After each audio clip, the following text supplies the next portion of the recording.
It's a full Nelson for Zach Nelson, as it's full speed ahead, no matter if he's playing football or wrestling it. Of course, he's already got the football championship back in November, and he'd love to finish the deal with a state championship in wrestling as well.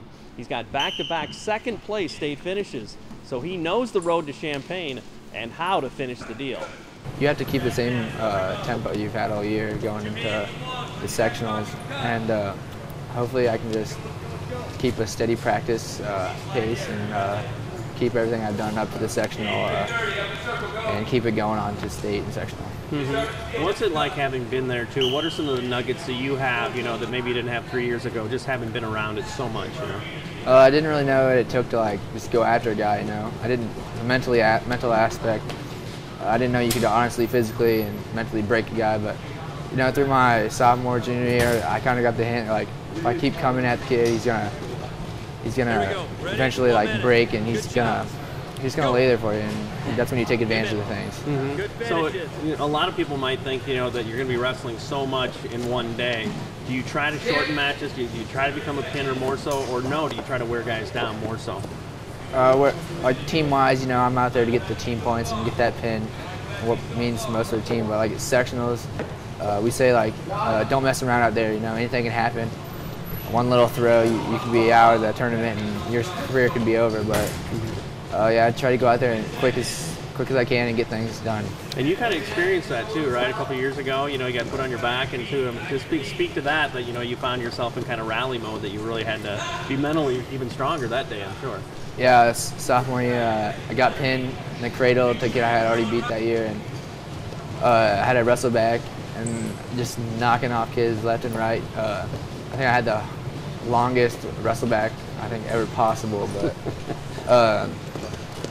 I ended up placing third at sectionals, and eventually the next week I actually placed second at state and beat that kid who pinned me in the state semis. Mm-hmm. Is that part of the satisfaction of wrestling, that there seems to always be a tomorrow, and there seems to be that nugget out there, that carrot out there, that you can still improve, and so much about some of these guys you've wrestled, I guess.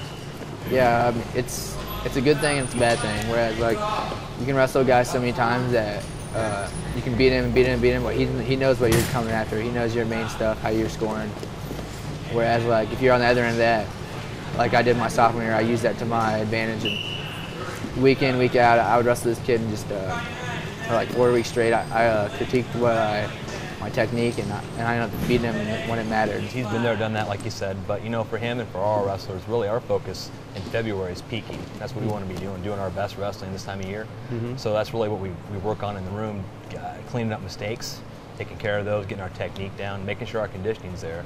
And then the other thing is, it's really important in February state tournament series, is mental toughness, and having that kind of grit, determination to kind of gut out a 6-minute match. And Zach has that, and so the rest of the guys on the team. Yeah, we have swimming coaches talk about a taper. Is there such thing, or you keep the hammer going more so in wrestling, don't you, training wise and stuff? Yeah, you do. And we kind of shorten our practices up, but as far as the live wrestling is concerned and situational wrestling, we kind of pick that up. So we can have these guys prepared for regional, sectional, and state. Mm-hmm. Is there value in the fact, his sophomore year, he had to battle back that one time he got pinned, and then he had to wrestle back and stuff, and to have that little piece of experience, in his rearview mirror? Oh yeah, absolutely. I mean, it just builds confidence, and he knows that he can do it. That sophomore experience he had, we spent a lot of time talking to him about, hey, you lost this match, but you're not done in the sectional yet. You're going to come through. You're going to pull through it.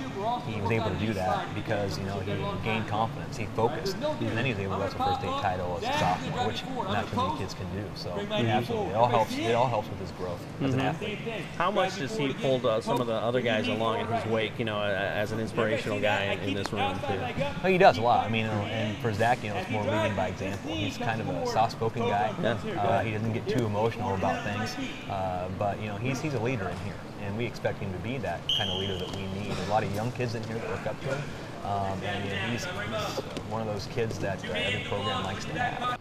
Nelson's been rated #1 all season long. He's 34-0 this year, heading into the sectional. He has 155 career wins. That's the most ever here in Aledo.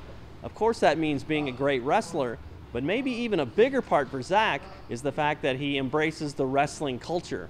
My dad, he got me into this sport, and you know, I'm here, so no backing out now, but why not be the best at it, you know? Just keep going.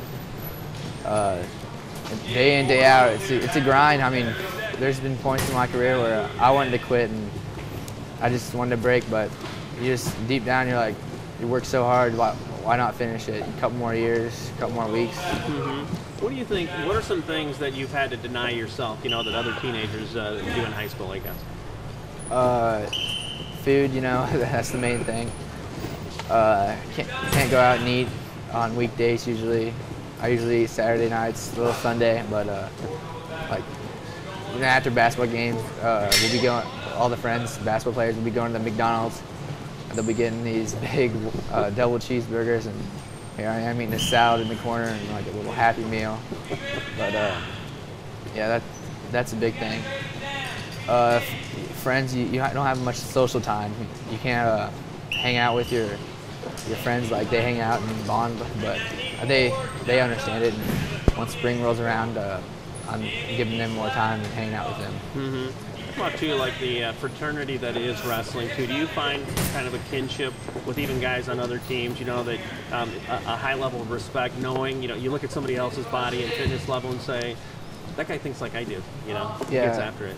It's weird because like at wrestling tournaments, we're all hanging out, different teams, because we all go through the same thing and we know how it all feels. So it's just awesome to go to these tournaments and meets and just bond with these other teams and get along with them all. He has to be extremely disciplined, and so do all wrestlers. And that's just part of the sport, you know, the weight cutting. I know it gets a bad rap, but for me, it really is about kids being dedicated to something, doing it the right way. And you know, he's a good example of that. You know, making sure that you're living a wrestling life. You know, not just during the season, but all the time as an athlete. And so that's something that all of our kids need to focus on. But that's something that I know he takes great pride in: making weight, doing it the right way, and staying in good shape.